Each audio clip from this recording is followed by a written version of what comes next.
예, 하나님 말씀 디모데후서 3장 14절에서 17절까지 말씀입니다.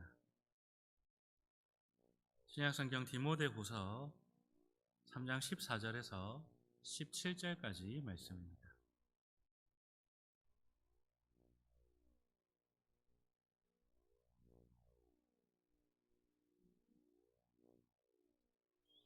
예, 우리 찾으셨으면 교독하시겠습니다. 제가 먼저 읽겠습니다.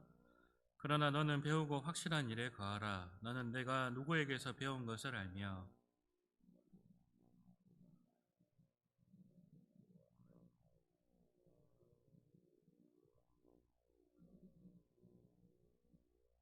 모든 성경은 하나님의 감동으로 된 것으로 교훈과 책망과 바르게 함과 의로 교육하기에 유익하니 이는 하나님의 사람으로 온전하게 하며 모든 선한 일을 행할 능력을 갖추게 하려 함이라. 아멘. 예, 지난 주일 오후 예배 때 예고된 것처럼 오늘부터 매주 수요일은 저희 교단의 본과 교재인 킹덤 스터디의 내용을 함께 나누고 그 중심 본문으로 설교하는 시간을 가집니다. 그래서 오늘부터 이제 킹덤 스토리의 작년 교재인 그 내용을 따라서 함께 좀 말씀을 나누겠습니다. 성경에는 여러 가지 이야기가 있습니다. 그리고 여러 명의 인간 저자들이 있죠. 많은 사람들은 이 사실에 주목하고 이것을 굉장하게 중요하게 여기고 있습니다.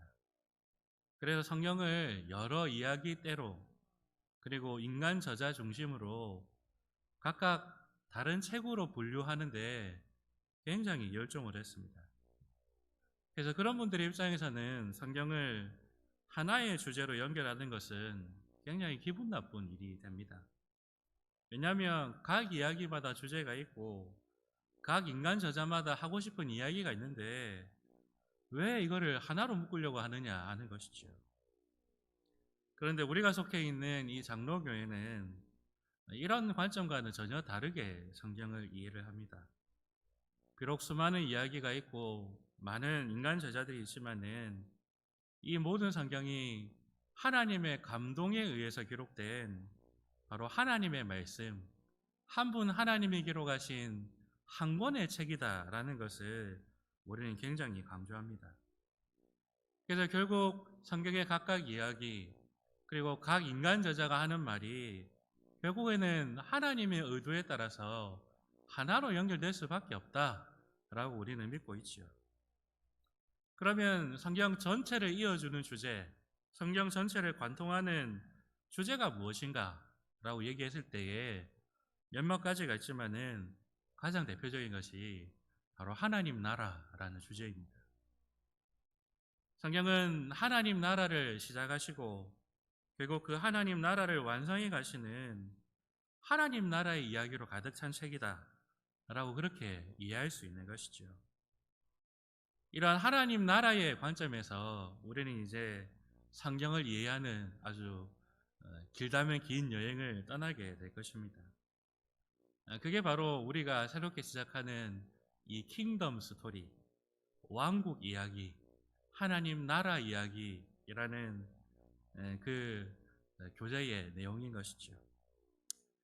오늘 본문은 그런 우리에게, 이 하나님 나라를 알아가는 우리에게 이 성경이 어떤 의미가 있는가, 이것을 우리에게 말해주고 있습니다.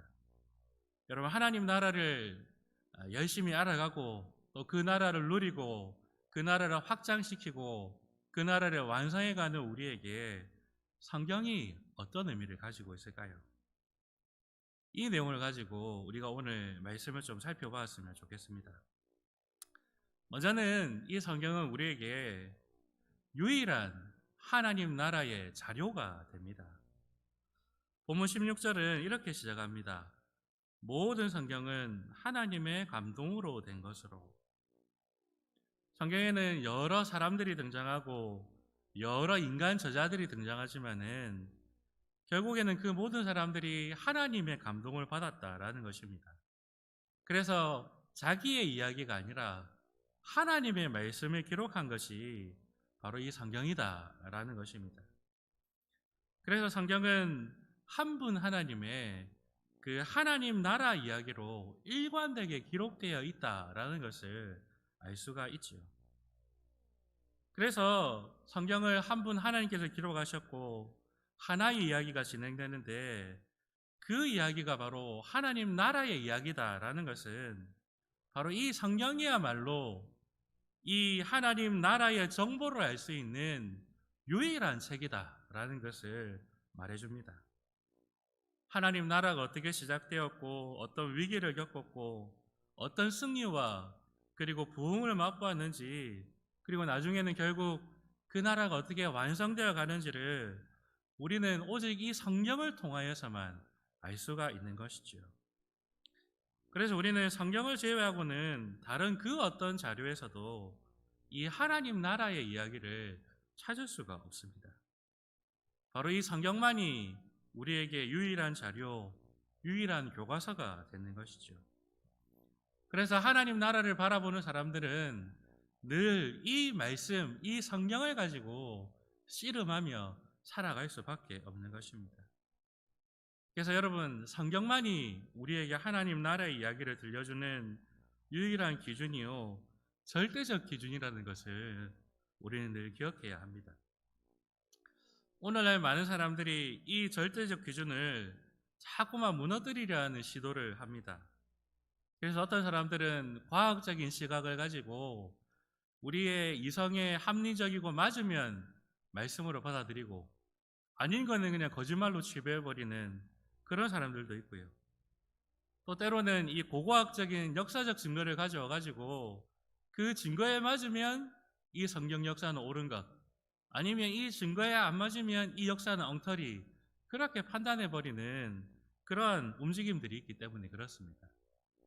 그런 사람들이 계속해서 이 성경의 역사성, 이 절대성을 자꾸만 무너뜨리려 하는 움직임들이 종종 나타나고 있습니다. 우리 종교개혁의 선배들이 외쳤던 오직 성경, 이 구호는 오늘날 우리에게도 여전히 유효한 외침입니다. 하나님 나라의 진리는 성경 외에는 그 어디에서도 찾을 수가 없습니다. 그래서 우리는 이 성경을 붙들 수밖에 없고 이 성경 안에 있는 하나님 나라의 이야기에 더욱더 집중할 수밖에 없는 것이죠. 그래서 성경은 우리가 하나님 나라의 그 내용을 알 수 있는 유일한 교과서, 유일한 자료라는 것을 꼭 기억해야 합니다.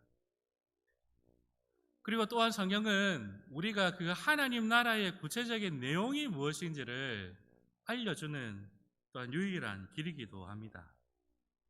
오늘 성경 15절을 보시면 이렇게 얘기합니다. 또 어려서부터 성경을 알았나니 성경은 능히 너로 하여금 그리스도 예수 안에 있는 믿음으로 말미암아 구원에 이르는 지혜가 있게 하느니라. 바울 사도는 이 성경을 가리켜서 구원에 이르는 지혜가 있는 책이다라고 그렇게 설명을 합니다.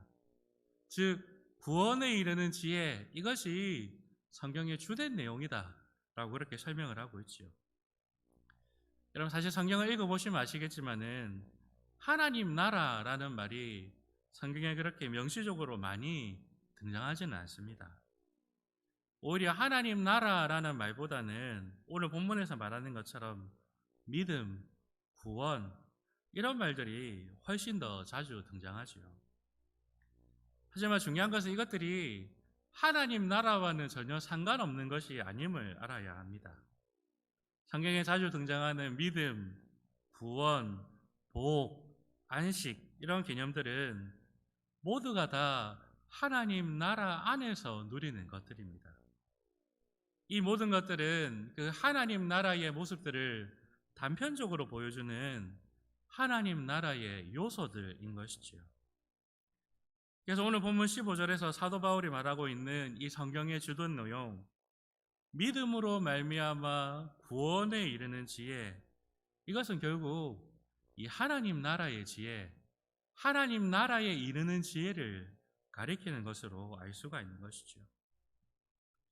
성경은 우리에게 하나님 나라의 지혜를 가르쳐 줍니다.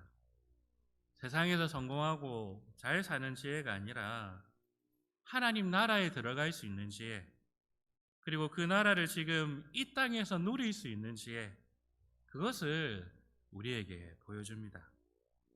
오늘 본문의 주인공인 디모데는 바울 사도에게 이 지혜를 배웠고, 지금 에베소 교회의 목회자로서 이 지혜를 가르치는 위치에 서 있었던 것이죠. 이처럼 성경에 나타난 하나님의 말씀은 하나님 나라에 대한 지혜를 알려줍니다. 그리고 그 하나님의 백성들이 이 성경을 통하여 지혜를 깨닫고 하나님 나라의 꿈을 꾸게 하고 그 나라를 위해서 헌신하게 만듭니다. 그래서 우리는 이 성경을 읽을 때에 단순히 뭐가 나에게 위로가 되는가, 뭐가 나에게 은혜가 되는가가 아니라 이 성경을 통하여 주시는 그 하나님 나라의 지혜가 무엇인가 우리는 늘 기억하면서 이 성경을 읽어야 되는 것이죠. 마지막으로 이 하나님의 말씀인 성경은 우리를 하나님의 백성답게 세워주시는 그런 온전케 하는 은혜가 있는 책입니다. 성경은 하나님 나라의 지혜를 우리에게 알려주는 것으로 그치지 않습니다. 이것을 통해서 하나님 나라의 백성은 어떤 모습이 합당한지를 우리에게 알려줍니다. 그래서 성경을 통해서 우리는 점점 하나님 나라의 백성으로 훈련되고 성숙해져 가는 것이지요. 이것을 우리 본문 16절과 17절이 잘 보여줍니다. 우리 16절과 17절을 우리 한번 다 같이 읽어보겠습니다. 모든 성경은 하나님의 감동으로 된 것으로 교훈과 책망과 바르게 함과 의로 교육하기에 유익하니 이는 하나님의 사람으로 온전하게 하며 모든 선한 일을 행할 능력을 갖추게 하려 함이라. 아멘. 성경은 이 성경을 읽는 하나님 나라의 백성들을 온전하게 세우는 역할을 합니다. 우리가 예수님을 믿는 그 순간 하나님 나라의 백성이 되지만은 그렇다고 바로 그때부터 변화된 삶을 살아가는 것은 아닙니다. 성경을 통하여 하나님 나라의 지혜를 배우고 서서히 그 지혜를 따라가는 그 삶을 살아가면서 때로는 실수하고 넘어지기도 하면서 점점 그 나라에 합당한 백성의 모습으로 자라가게 되는 것이죠. 우리나라의 그 드라마들이 막 히트를 치면서 예전에 했던 드라마들까지도 세계에 많이 이렇게 수출이 되고 있습니다. 근데 그 중에 그 모든 이 전 세계의 이 젊은이들의 마음을 이렇게 움직였던 장면이 하나 있는데요. 그게 바로 그 응답하라 1988이라는 그 드라마의 한 장면입니다. 이제 예전에는 먹고 살기 힘들었으니까 첫째한테 몰빵하지 않습니까? 둘째가 늘 소외받고 소외당하다가 함부로 막 소리를 지르는 거죠. 왜 나 무시하고 나 이렇게 차별하냐고 하니까 그제서야 아빠가 미안해서 밤에 찾아가서 이렇게 얘기합니다. 아빠도 아빠가 처음이라서 잘 몰라서 그랬다. 네가 좀 이해를 해줘라. 내가 미안하다. 이 이야기가 전 세계의 젊은이들의 마음을 좀 움직였나 봅니다.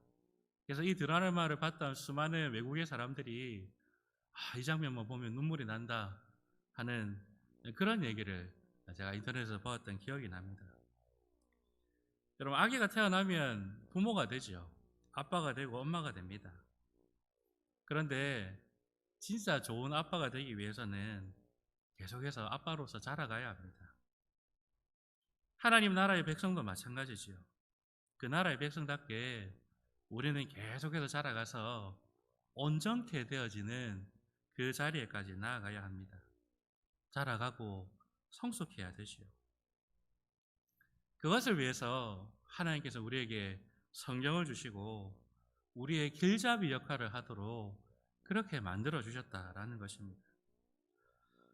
여러분, 오늘 성경을 보시면 이 바울이 디모데를 뭐라고 부르냐면 하나님의 사람이라고 부르고 있습니다. 여러분, 사실 이 하나님의 사람이라는 표현은 구약 성경에서 선지자를 부르는 별명이었죠. 그래서 사무엘도 하나님의 사람이라고 불렸고 엘리야도 하나님의 사람이라고 불렸고 엘리사도 하나님의 사람이라고 불리었습니다. 바울 사도가 디모데를 이렇게 부르는 이유는 바로 이 디모데가 지금 에베소 교회에서 말씀 사역자로 사역하고 있기 때문에 그렇습니다. 그런데 이 편지를 쓰고 있는 당시 디모데는요, 너무나 연약한 사역자였습니다. 지금 교회 안팎으로 문제가 많아서 정신이 없는 상태였습니다. 그리고 디모데는 아주 젊은 목회자였기 때문에 나이가 연소하다는 이유로 무시를 많이 당했던 것 같습니다. 그래서 바울 사도가 보낸 이 디모데에게 보내는 편지의 초반에 보시면 내가 네 눈물을 안다 이렇게 얘기하거든요. 아마 디모데는 이 속이 너무 상해서 울기도 많이 울었던 것 같습니다. 근데 이렇게 연약해진 디모데를 온전하게 세워야 되는데 그 방법이 뭐겠습니까? 그 방법이 바로 바울 사도는 성경밖에 없다라고 말을 하는 것입니다. 그래서 이 악한 시대 가운데에 힘들게 말씀 사역하고 있는 이 디모데에게 디모데야, 성경 더 열심히 보고 이 성경에 더 집착해서 더 열심히 성경 가르치고 더 성경을 통하여 열심히 자라가라 라고 오늘 본문을 통하여서 도전하고 있는 것이죠. 여러분, 이것은 오늘날 우리도 마찬가지입니다. 우리는 아직도 우리 안에 남아있는 이 죄성과 끈질긴 싸움을 하고 있는 사람들입니다. 더군다나 우리가 살아가는 이 시대는 우리의 싸움을 도와주는 것이 아니고 자꾸만 우리의 죄성을 격렬하게 자극하는 그러한 시대에 살아가고 있습니다. 이러한 가운데서 우리가 하나님 나라를 추구하며 살아갈 수 있는 그 나라의 백성으로 살 수 있는 힘과 능력이 어디에서 나오겠습니까? 그것은 바로 하나님의 말씀, 성경밖에 없는 것이죠. 성경을 통하여서 하나님 나라의 지혜를 배우고 그 지혜를 통하여 우리 자신을 점점 훈련시키고 자라가는 일 외에는 우리에게는 아무런 답이 없는 것입니다. 여러분, 성경을 통하여서 하나님 나라를 제대로 알아가고 그것을 통하여 하나님 나라의 지혜를 깨닫고 그래서 날마다 그 하나님 나라에 합당한 백성으로서 날마다 온전케 얻어가는 저와 여러분 되어서 정말 구호로만 하나님 나라를 외치는 자들이 아니라 실제로 하나님 나라를 살아가는 저와 여러분 되시기를 간절히 바라겠습니다. 우리 다시 기도합시다.